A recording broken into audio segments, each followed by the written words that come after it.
if you require any necessary follow-up, my contact information, David Hogan and staff has it. If we can help you to lessen some bureaucratic red tape, if you need skilled craftsmen, if you need an introduction to a union that works in your area, I could be of assistance, and I have been, and we have been, as the labor movement, a vital bridge to business and workforce. We fundamentally believe that if businesses don't make a profit, you don't hire our members. So we have a symbiotic relationship that we're in this together. And we want to put your mind at ease of any of the reputation that you may have heard. We are union friendly, we're worker friendly, but we're also owner friendly. Because our best partner is great owners. Because great owners believe that great employees make their company. There's no other capital more important than human capital, and we believe that. So I'm going to leave and go downstairs and take this Zoom in this new world. But I will be here prior to you leaving, and I will avail myself of anyone that needs the assistance of the Philadelphia Building Trades and or the Labor District Council, and even the AFL-CIO since Pat not here, I'll talk with Pat as well. Thank you. All right, thank you very much. So would you start? Thank you very much. A quick introduction, your organization, and then your presentation. Thank you. So I'm Kate McNamara again from PIDC at the Navy Yard. And I just wanted to share a little bit more in detail about the opportunities. It is really great to see so many countries and companies represented. And it's a great fit with what we do both at PIDC and the Navy Yard. So like I mentioned, we're a 1,200-acre campus, and we really span the gamut from skilled trades at the shipbuilding, and we have a major industrial core on our west end, all the way over to Fortune 500 company headquarters, and really a focus in the last 6 to 7 years on life sciences, and that's both, excuse me, on the clinical side with Jefferson Health, as well as on the cell and gene therapy side, with a number of international companies, Adaptimmune, Iovance, WuXi. They've become really great partners, and they've started to attract some smaller companies like Bio and Coreo Life Sciences. And really our specialty is a little bit on the research and development side, but more on the production side, where folks need a larger footprint. And the flip side of that is it's a great opportunity. They're looking to bring in additional investors when they get to that stage. They're looking for companies that can help them with the supply chain process. And they're also looking for workers from the city of Philadelphia. And so we've been working on a workforce training program with our companies to really make that pipeline very seamless for them. And we work with them a lot on the financing side as well. The other opportunity I wanted to share with you guys is that because we acquired this parcel from the U.S. Navy, we have one of only a handful of private unregulated utility grids in the country. So we operate that, PIDC. It gives us a lot of opportunities to work with companies, a lot of international companies, to try out technology on a pilot basis where you could not do that with PICO or a regulated utility. So we had a French company that worked with us on some energy saving technology. A lot of our customers are willing to try things out in an effort to kind of manage their energy use. So that's another area that we're very open to collaboration on at the Navy Yard. So lots of opportunities, again, across a really broad array of sectors, and happy to chat with anyone afterwards or answer any specific questions that you may have. Thank you very much. Could you talk a little bit about the tax benefits? I love that you mentioned the tax benefits. So we have a number of Keystone Opportunity Zones at the Navy Yard, which means that a lot of the taxes at the state level are do not apply for a period of 10 years. And that really gives companies a great opportunity to save on both the construction and fit out of their buildings, as well as, you know, get up and running, really get their operations stabilized or their development stabilized before they are in full regular tax mode. So that's been really helpful to a number of our larger companies, and also companies that really, especially now with the volatility in the construction materials market, it's definitely helped them kind of manage those construction costs a little bit better. Because the work still needs to get done, but it makes Pennsylvania much more attractive. It makes the city of Philadelphia much more attractive. And anything we can do to help our businesses, we are happy to do. Thank you very much. I will say that on my part, you know, I'm ready to introduce legislation from the city side. I have. As a additional incentive, a tax credit that encourages companies that want to put a facility in our city. It has to pass, right? It's just a bill, it doesn't pass. But with I think all the help that we have around this table, and especially with our union partners, I'm sure that we have a good shot at getting that passed as well. So you could really explore with PIDC and the Navy Yard really what the economic benefits are of going there. Now, in all fairness to Representative White, I'm going to reintroduce her so she knows what I said when I talked about her. So our city is a Democratic city, but Harrisburg is run by Republicans in the House and the Senate. And when it comes to the economic stability and competitiveness that many international investors are looking for, we are able to work with Harrisburg through the Senate and through the House with Martina White. She is our one Republican legislator in Philadelphia, but she is Secretary of the Majority Caucus, which gives her a lot of influence and power. And with that, I really appreciate her coming here to show all of you the commitment, not only of our city and our labor unions, but our state legislature in working with your companies and your investors as much as we can, as best we can, you know, to be as competitive a place as possible. So with that, Representative White, thank you. Thank you, Councilman O. Yes, as you just heard, you know, being the only Republican representing Philadelphia and Harrisburg can have its own benefits, but also its challenges. And, you know, right now at City Hall, it's very difficult to pass, you know, pro-business friendly legislation. So having our fellow counterparts from the trades be involved in any kind of advocacy in that regard, it really does take a team effort, because we want to grow small businesses. We also want to attract companies from your countries to come here and be able to be viable in our city. In terms of Harrisburg, though, and the variety of capabilities of what we are able to do, I'd like to just, you know, first and foremost, thank you on behalf of the Commonwealth of Pennsylvania for coming and being a part of this. I know you've already been working diligently to make sure that these conversations continue. And secondly, I'd like to talk with you about some legislation and some efforts that Harrisburg takes to ensure that Philadelphia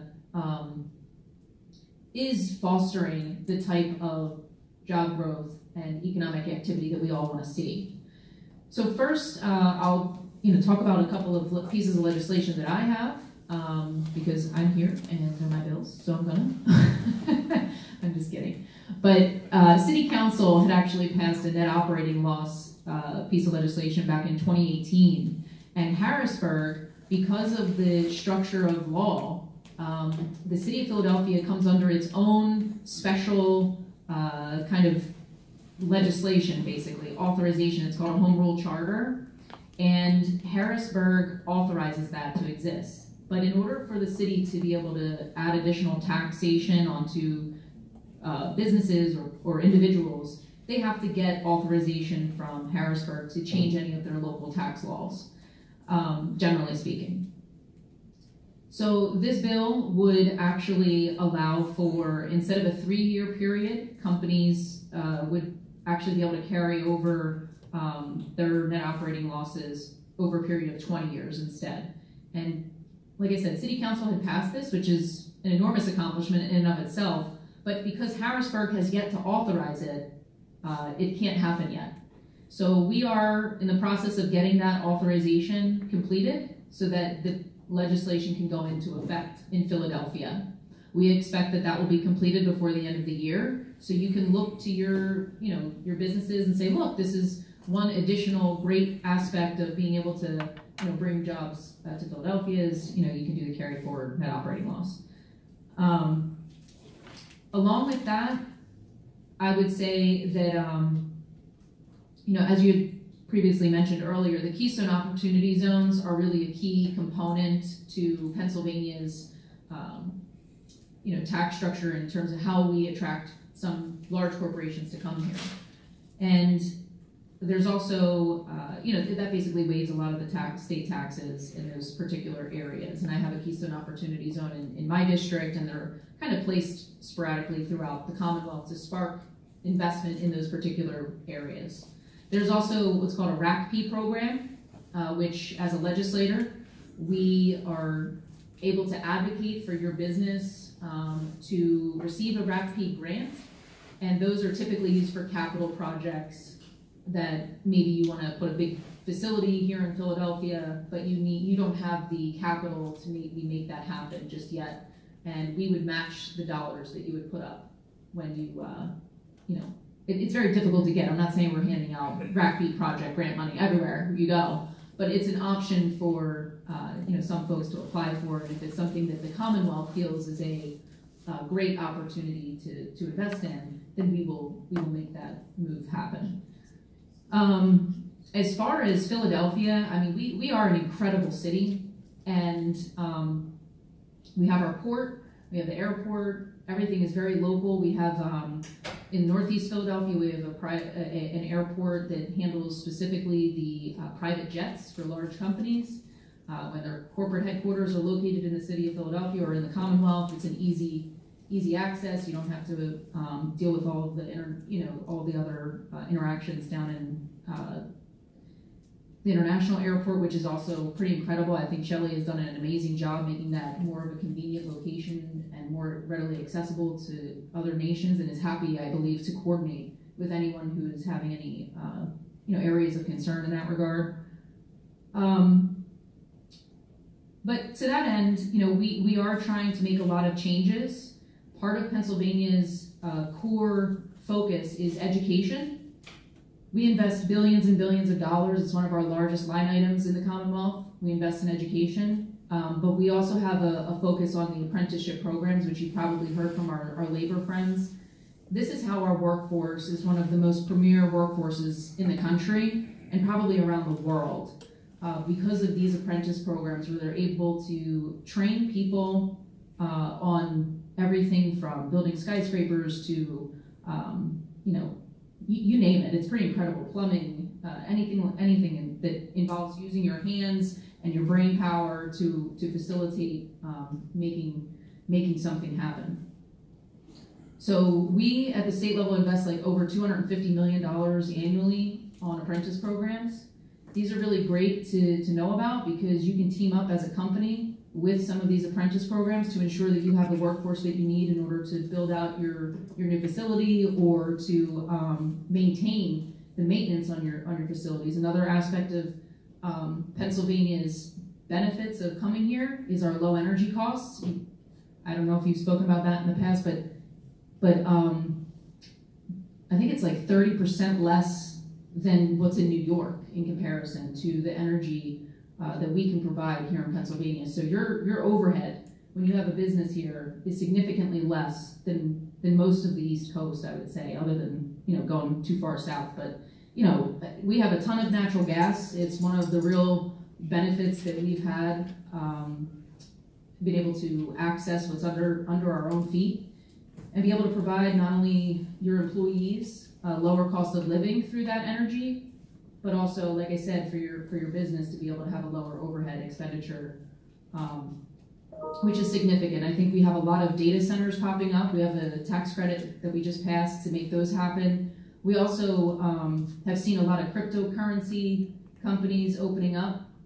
There's a lot of coordination along the pipelines themselves to just literally place the crypto mining folks right on the pipeline to be able to get their energy even faster. You know, we are very flexible, but we also have our laws and regulations, and they can be sometimes arduous. But that's what our government elected officials are here to help you get through, to help expedite processes, to make sure that you are having the best possible experience when you come to Pennsylvania.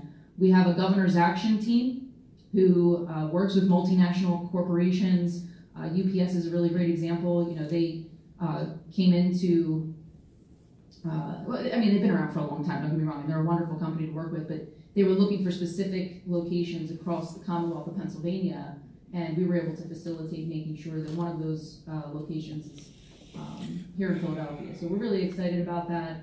But the other small piece I'll mention before I close out is just transit. We know that investing in public transit as well as infrastructure across the Commonwealth is extremely important for job creation. But it's also important for, again, large multinational companies to be able to know that they can get their employees to and from work and make sure that they can access the workplace that they need in order to do their job well.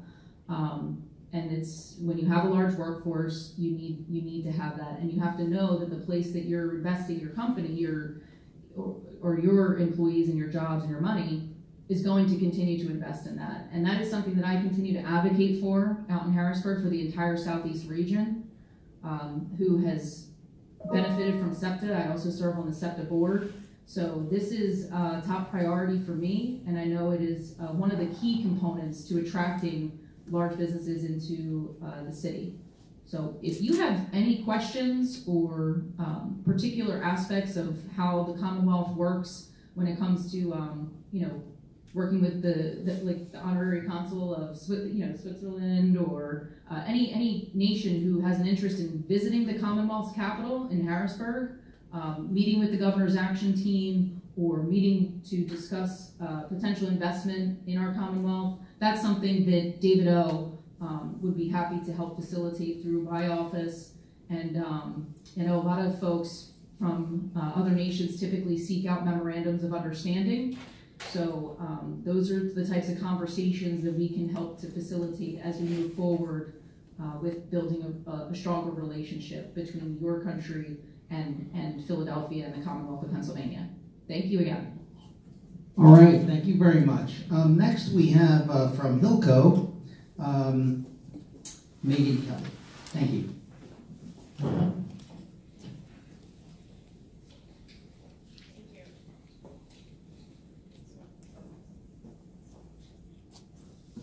Hello? Okay.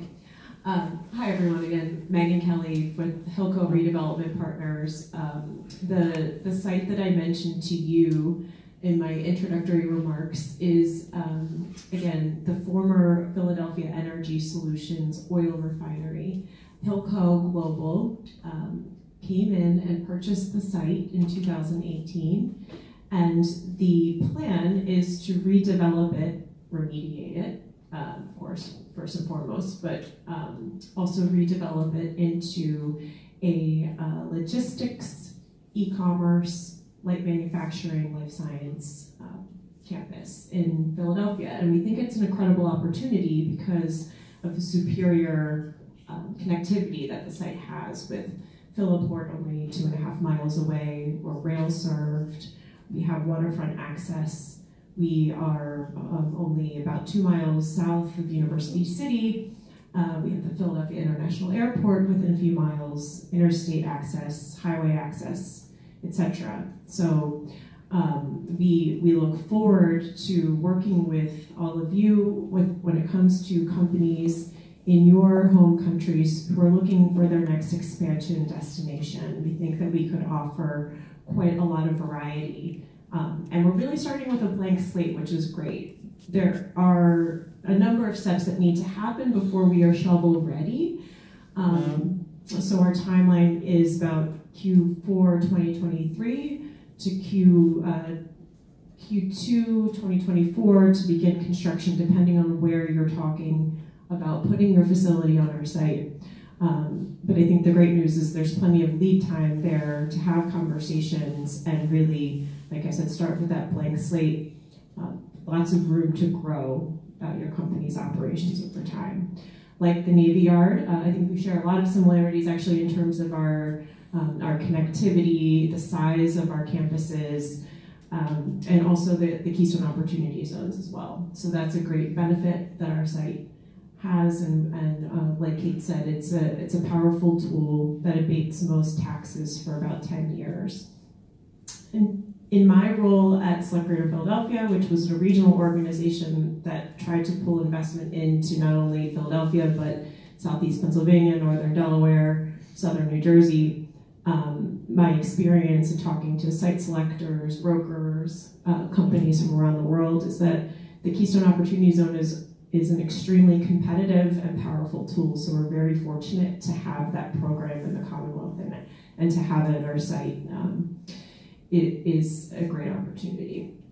In terms of the life science campus, which is what I'll be predominantly focused on, we're really looking to accommodate the full cycle of life science from R&D. We will be building laboratory space. We will also be building clinical and commercial manufacturing space. So we see that there's a huge demand for that in Philadelphia. In recent years, we've almost struggled to keep up with the demand that's in place, especially for lab space. We're seeing quite a lot of lab construction and conversion going on in the city. Many of these projects will not be ready until Q4 24, and we're just very pleased to be adding to that supply. Both on the R&D and manufacturing side. I think that's essentially the project in a nutshell. I think it's going to take many, many years for us to develop this site, and we really want to make sure that our site is a diverse and international campus. So I think while we could probably very easily fill up the site with the organic, local, homegrown demand that there is for new life science space, new industrial space, we really want to make sure that we are reaching out to the international community to make sure that our campus is diverse and doing our part to help internationalize Philadelphia's business community even further. So happy to answer any questions, happy to exchange business cards after this, and thanks again for the opportunity. Thank you very much. Let me just make sure I'm correct here, but it's about 1,300 acres, and you recently received a $500 million loan for further development, and when all is said and done, you expect to have about 13,500 jobs at that location. So it's a major logistics area, which is important to a lot of folks here, as we've been talking about logistics, shipping, cargo, but also the life sciences and the campus that you're putting there. Yeah, that's right. In fact, those job numbers are somewhat conservative. We have been looking at figures closer to 19,000 full-time jobs when all is said and done. So I think it's, and also I forgot to mention that we have a number of public-private partnerships in place to ensure that there is a workforce pipeline that can meet the demand of any particular tenant on our site. So yes, you're correct. There's an incredible opportunity there. Fantastic. Thank you very much. So next we have from the International Airport, Dave Nisula. Hi, I'm going to actually put on a video from the CEO from the Philadelphia International Airport, show the camera, and then I'll wrap up. So they're actually at a budget hearing where I would otherwise be, but I'm not at all against their budget. I'm all for it. So this just happened to fall the same day.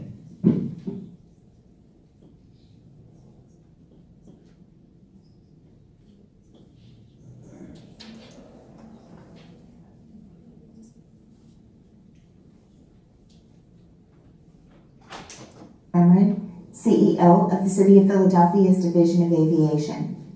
I'm sorry I can't be with you in person today, but thank you for allowing me to tell you some of the great things that we have going on at Philadelphia International Airport. We are a large hub airport in the United States, and in 2019, we served more than 33 million passengers.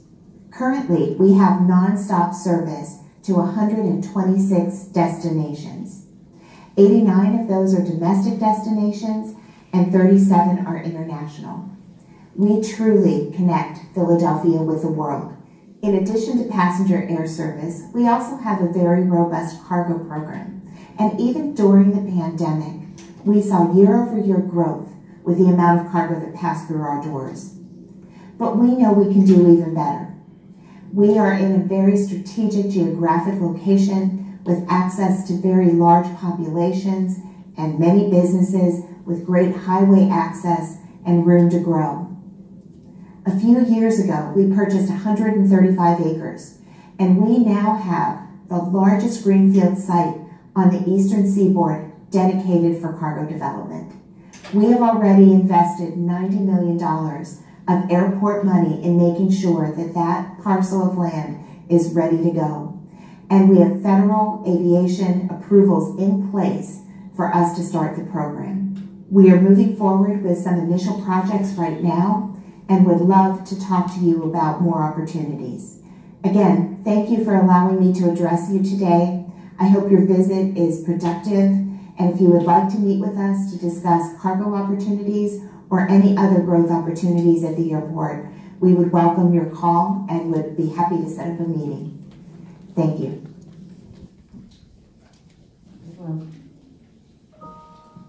So just to wrap up, we are developing about a 135-acre air cargo facility.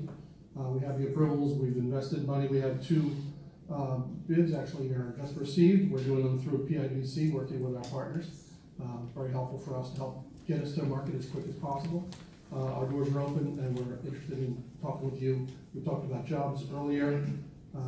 We're estimating about 22,000 job years for the construction of that cargo complex and about 6,000 full-time jobs post-development. And with that, that's all I have. All right, thank you very much. Next up, we have from the Philadelphia Port, we have Sean Mahoney. Thank you, Councilman Owen. Yeah, it's a really exciting time to be at the Port of Philadelphia, and I know I only have 5 minutes, so I'm going to go very quickly. I have a 1-minute video, and then I have 4 minutes to get through 10 slides, so hopefully I can do this.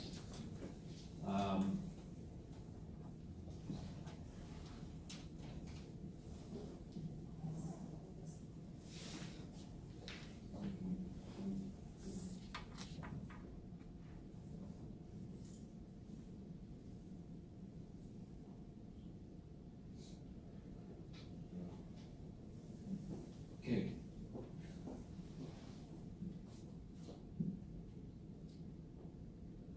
So there should be volume.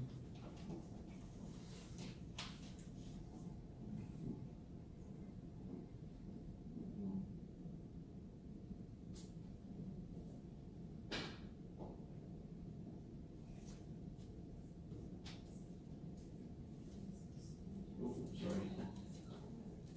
Maybe if you, I think, did you shut the sound off before we tested it? Just push play and see if the sound comes on.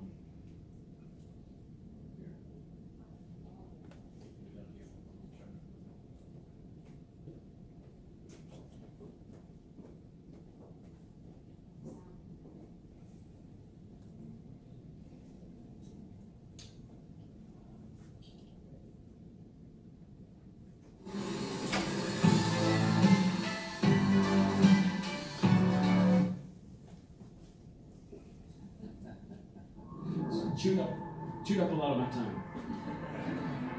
Yeah, no, that's fine. Keep going. Thank you.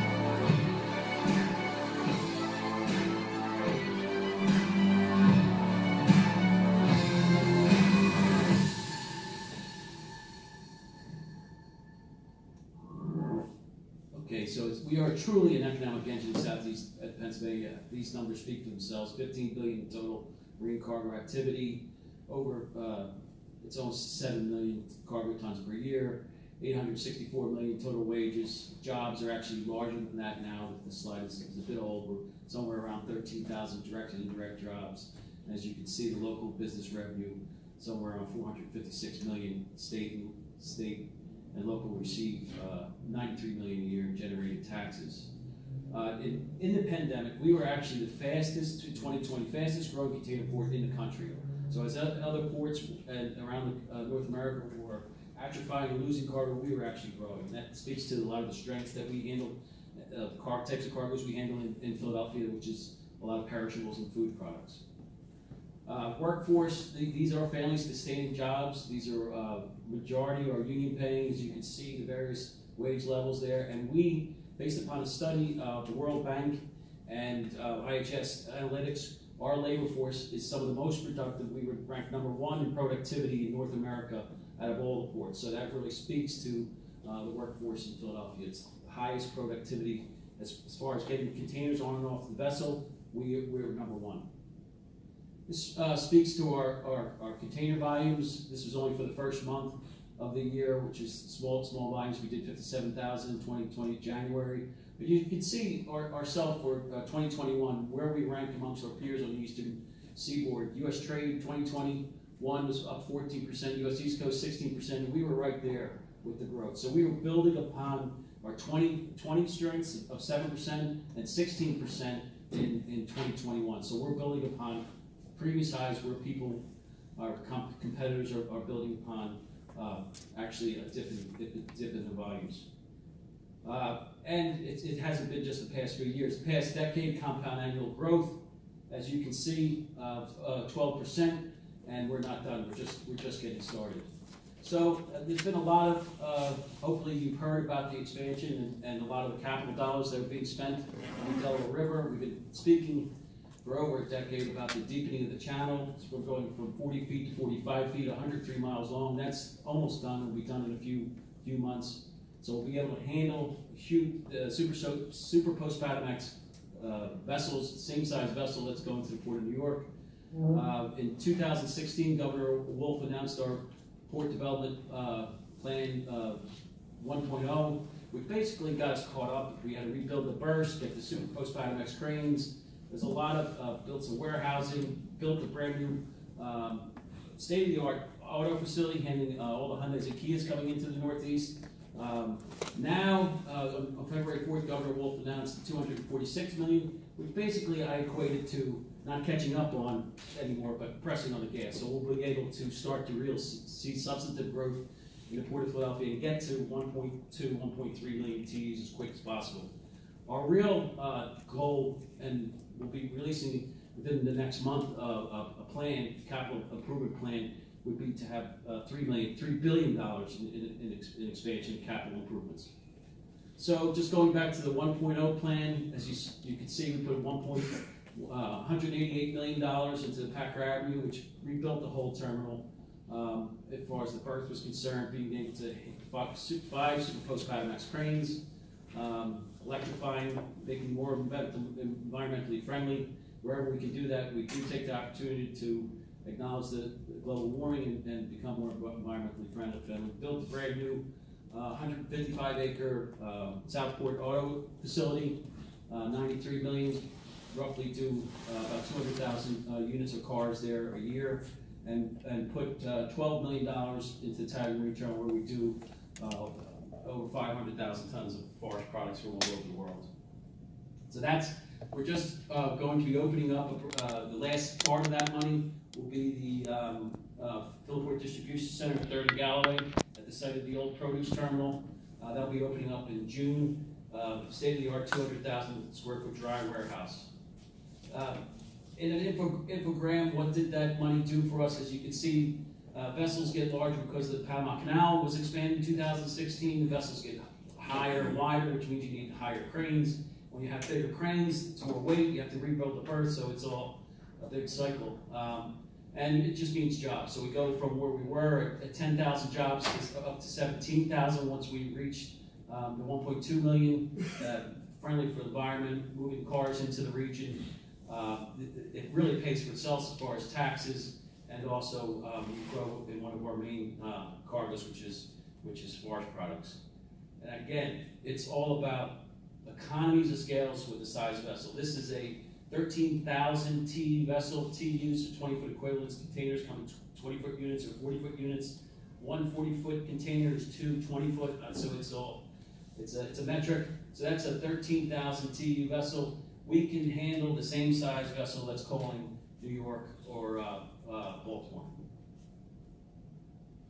And here's what we're going to be doing with the February 4th announcement: $246 million, which is just, as I said earlier, press on the gas, get to the 1.2 million TEUs at our main container terminal, Packer Harbor Marine Terminal, rebuild, put up the first berth that's been built in Philadelphia in close to 50 years at Southport, really open up that part of the facility, and then build additional warehouse space at various spots around South Philadelphia, and possibly even up at Tioga.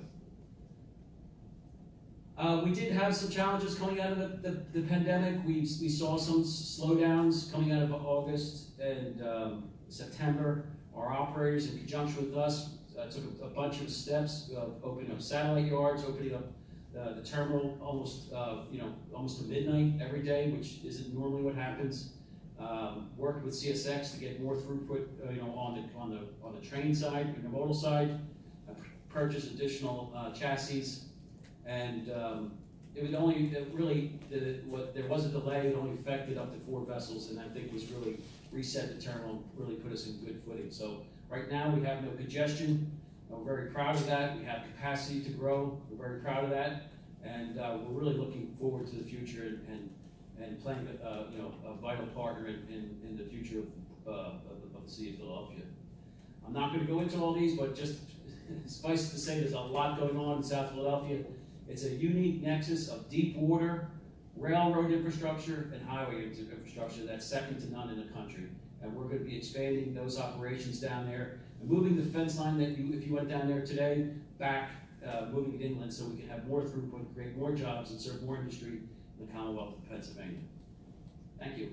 And I'm happy, my colleague, I'm here with Tony Fisher, my colleague, and we're happy to take any of your questions. I know that was very, very quick, but I want to be respectful of everybody's time. That was very good, thank you. Next we have Lou Parisi from Comcast.